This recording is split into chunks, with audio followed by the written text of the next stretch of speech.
Hello, hello. Good morning, good afternoon, good evening to all of the Clipper Nation. Thank you so much for joining us on Tuesday, September 5th for the kickoff of the Week 3 activities of Adventure 4.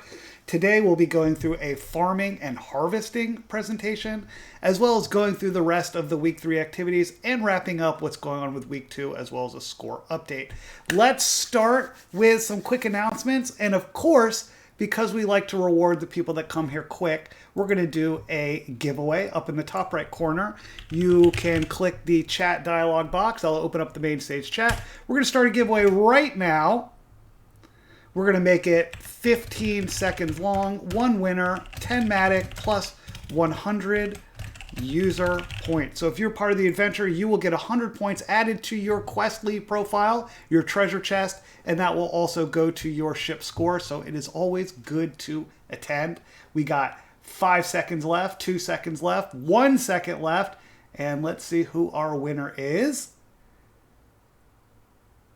Noman, congratulations. Make sure to message me after the call. We'll get you a reward and get some points to your ship. So here's the deal. Week 3 is live. I'm going to post the activity link right here. A few of those activities aren't live yet because obviously we have to record this presentation and send it out to the YouTube so you can get rewards for that. There's also a scavenger hunt and a ghost captain. We're going to talk about all of that during this call today. But first, let's go through some quick all of Clipper Decks announcements. So as we talked about, we are planning to do the Layer 2 drop this week by the end of the week. If you are not on the Layer 1 drop, the ETH drop for sale, and you have earned rolls, you will for sure be in the Layer 2 drop. If for whatever reason you're not included in the Layer 2 drop, we will be including an appeals form so you can state, hey, I don't think my drop made sense, and we'll go through that on a rolling basis over the next 4 or 5 weeks, and likely there will be an appeals drop after that. In the meantime, our hopes is that once the L2 drop has happened, people won't be worried about a dump, and we can just start moving towards the future and investing in the future of Clipper Decks as token holders on Admiral Dow. Okay, a really nice kind of silver lining to how the token drop went is that we've really identified who our core users are, our dedicated super users. So stick around the project. You know that if people are here now, they really believe in what we're doing. And in fact, as you believe in it, you can really not just believe, but actively participate. So as part of the announcements, I want to point out what's going on in the temperature check. So in our Discord, if you scroll down to the governance, which is at the top, community governance, we have a proposal submission forum. But if these have been in the proposal forum long enough, it makes it to the temperature check. And right now we have 3 battling proposals. What to do with the collab, the 2 million collab grant, and Fleet Elite and Golden Galleon have 2 proposals up. It looks like Fleet Elite is winning briefly. And the other Adventure 4 awards, how we're going to pay out for Adventure 4, it's Blood Sail versus Flying Dutchman. And Operator's Election is going to be posted today. That's Sapphire Sphinx versus Amaranth Argo. So make sure to go there, read the proposals, give your comments, and then vote for the proposal you like more. And we will send them to Snapshot this week, and we'll award points to the ships that win. And even better is if those proposals pass on Snapshot, which I imagine they will because of the support of their ships, we're going to change the future of Clipper. So we talked about L2 drop. We talked about what's going on with week 2. Let's go over the scores. You can see that everything is pretty close. Blood Sail's up by about 8,000 points, but there's not that much that separates first and sixth. So keep participating. There's going to be a number of ways to earn points doing all these quest end. And this week, what we hope to do is that you recruit people to your ship, and they can do all of the old quests. So if you recruit active people, you get a bunch of people on your ship, your score is going to skyrocket. As I stated, did I post this link to the week 3 activities? I'll post it again, and I'll post it in the main deck. Week 3 activities live. There's a kind of the main thrust of this week, so in week one, you learned about sale token and you learned how to protect yourself from impermanent loss. In week two, you learned about governance and how to shape the future. Now that you are sale token holders and understand governance, it's time to go out and rescue people from the dexes that don't treat them well regarding impermanent loss. So this week, you're going to go rescue shipwrecked sailors, and along with that, there's going to be a scavenger hunt about shipwrecked sailors, which teach you about kind of tokens of past and how the future of finance is moving towards decks, as well as investigating your own ships for malarkey of ghost captains. We're going to talk about all of that. So read through the stories, go do the scavenger hunt, complete all the quest and NFTs, quizzes to earn NFTs, and one of those tasks is a presentation about farming and harvesting.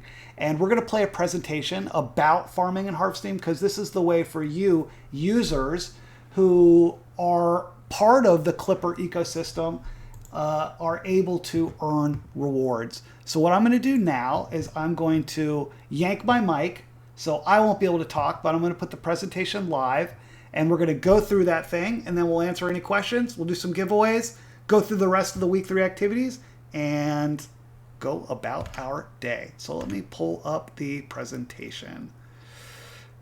One moment to find it.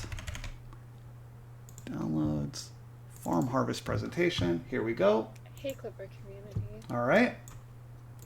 And I have to yank my mic and turn up the volume so that you people in Discord can hear. So here we go.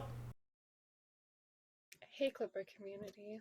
My name is Drew, and I'm the lead designer at Shipyard Software, the builders of Clipper Exchange. I'm here today to talk to you about Clipper's latest feature, farming and harvesting. I'll review how to participate, the benefits of farming, and cover some other interesting details about the design. So the Clipper crew decided to launch these farming pools because it was time to give the LPs more options, more freedom, and more opportunities to earn on Clipper. So let's just do a quick overview of farming.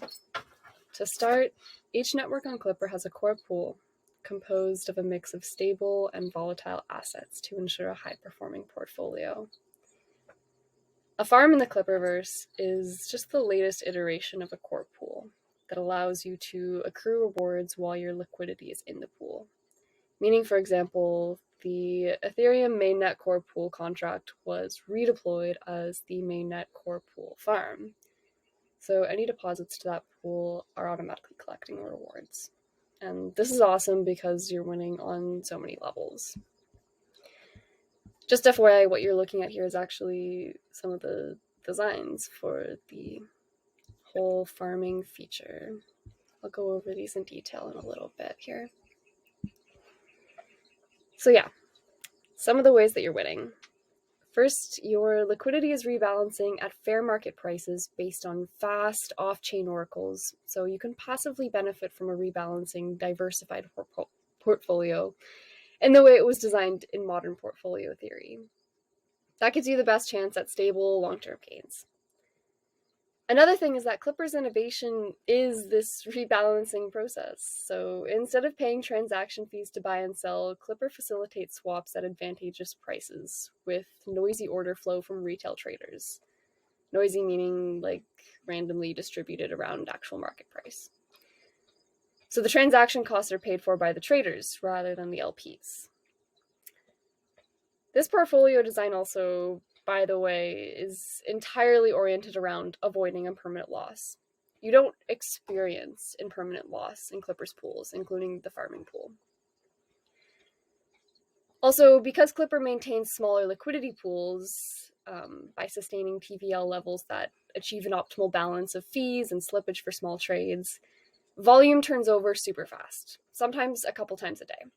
This means that Clipper can rebalance pools quickly just by using its organic trade flow. The alpha generated from this zero-cost GRP is the entire source of Clipper's yield.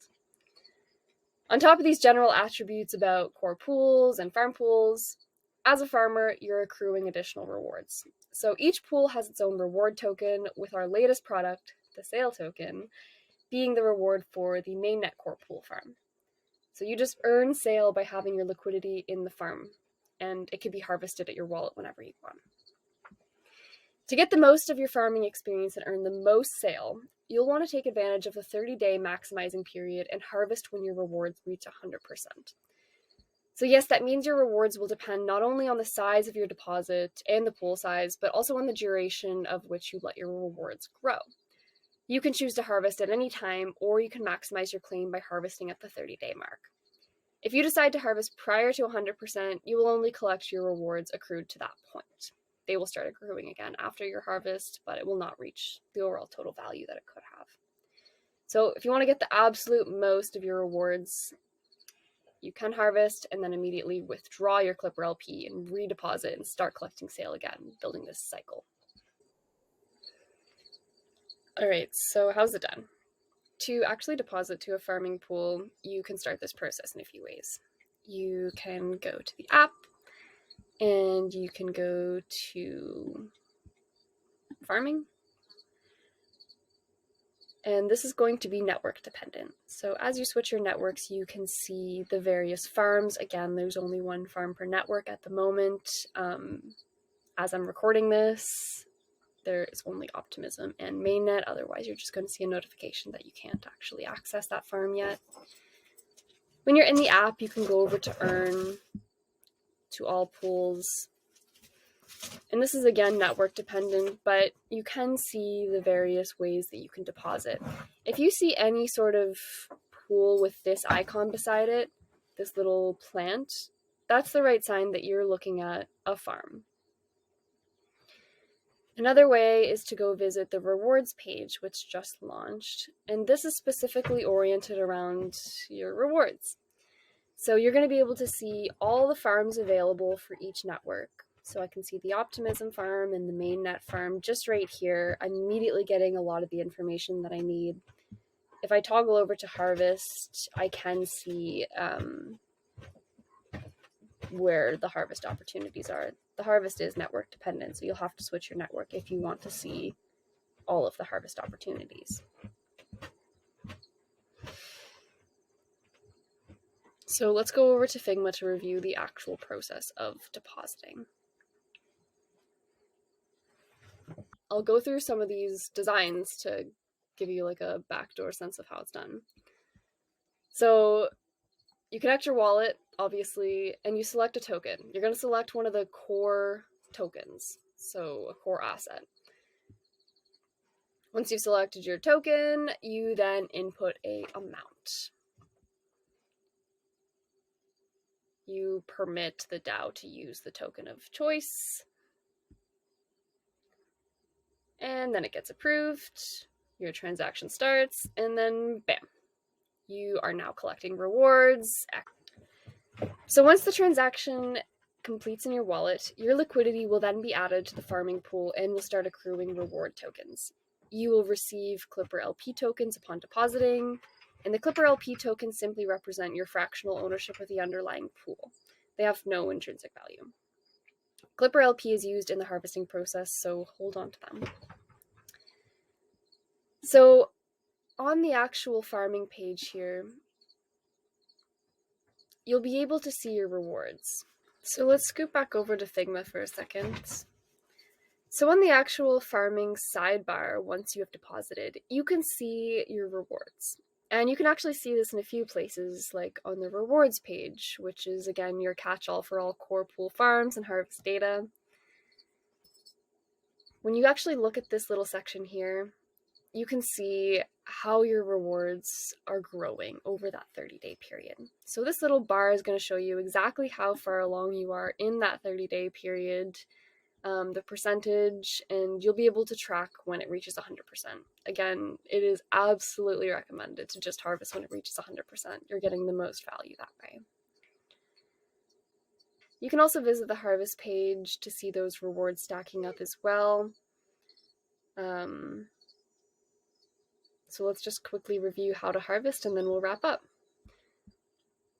These are the harvest designs. So if you want to harvest, you've had some SAIL sitting, it's ready to come out into your wallet.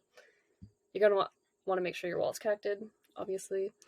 And here on the page, you can actually see how much of the reward token that you have available to harvest. So you'll input an amount that is within that range, permit the DAO to use your Clipper LP, and it's going to initiate. Once that's approved, it's immediately withdrawn to your wallet.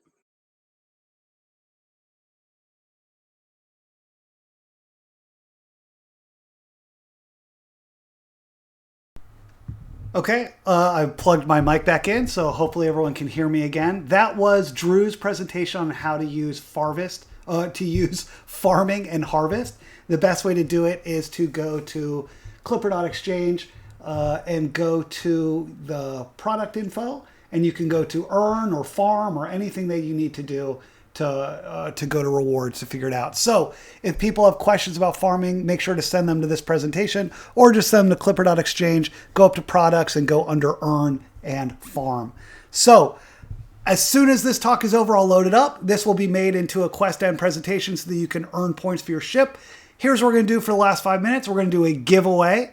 And then we're going to go over the following activities, the Ghost Captain ship, as well as the scavenger hunt. And you guys can go upon your way and start doing those activities. So let's do a giveaway in the main stage chat. We will make it 15 seconds, one winner, 10 Matic plus 100 points.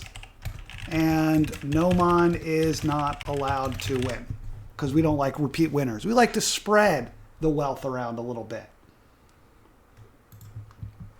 We got 7 seconds left. A lot of people entering. We got 100 and we had 29 people in the audience. That's pretty nice. And let's see who our winner is. I think it's Risky Jambalaya. Congratulations. I'll make sure to send me your wallet after the call and we'll get you your reward. All right. So Ayotanda says his OP reward is too low. So what you can do is you can harvest it and resubmit it and just keep accruing if you're doing well in the yields for OP. Also, if your reward is that low, that probably means your deposit is really pretty low. So you're welcome to increase your deposit or just keep farming and harvesting, continue the cycle until your OP amount is something that is worthwhile or able for you to claim, because it's definitely based on your mining incentive is going to be based on your deposit. So larger the deposit, the larger the rewards. So what we're going to do now is we're going to go through the week 3 activities. You have already seen the presentation on farming and harvesting. There will be quest end links that you can prove that you watch this, and also a quiz that you can answer by watching this video.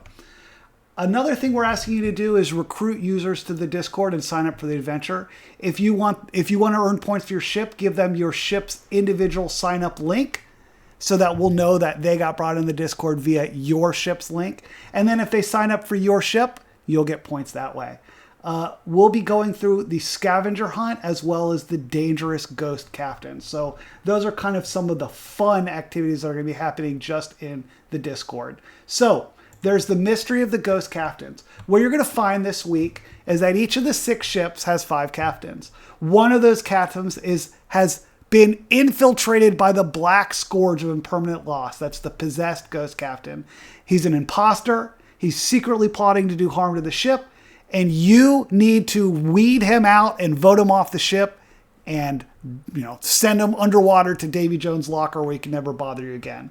So each captain, including the ghost captain, is going to present a written statement or a performance to the ship's crew. That's going to happen in your own private channel. And the statements are going to be about their plans for the ship. And the ghost captain's statement will include subtle hints that they're not who they claim to be. Then you, as the crew, will discuss and vote who is the bad captain, vote him off, we'll reveal who's correct. And if you got it right and you got it right quickly, we will earn and give points to your team. If not, maybe there will perhaps be punishment as the ghost captain wreaks havoc on your souls. So that is the ghost captain activity that's going to be happening this week. That'll happen in your own private ship channels. And then there's also going to be the scavenger hunt, which is going to be posted tomorrow. And basically what that is as the narrative you guys are going through, you sailors, you pirates are going through and rescuing shipwrecked sailors. So we have a scavenger hunt which teaches you about famous shipwrecks from history and their place in history. So for instance, there might be a Dutch pirate ship that sunk, and you can learn about their currency of the Dutch guilders and how they used their economy back in the day, and how it's better to move towards decentralized finance on the web and how the economy is much better now. So it's going to be a learning project, and there'll be clues for you to find out what is the name of the shipwrecked ship. Once you're able to answer that correctly, it will give you access to a channel which will give you clues to the next shipwreck, and you're going to make your way and kind of find all these shipwrecked, learn a bunch about DeFi, and then along the way earn new roles. And when you've completed the entire scavenger hunt, you'll be able to verify on QuestN and earn a ton of points for your team. So everyone, complete the scavenger hunt, weed out who your ghost captain ship is, recruit people to your team, make sure to do the harvest quiz as well as view the presentation, read the really fun story, and have a great time with Adventure 4. So I'm going to stop record to say thank you to YouTube, and then we're going to stick around and we will do one last giveaway and you guys can go about your day. So bye YouTube.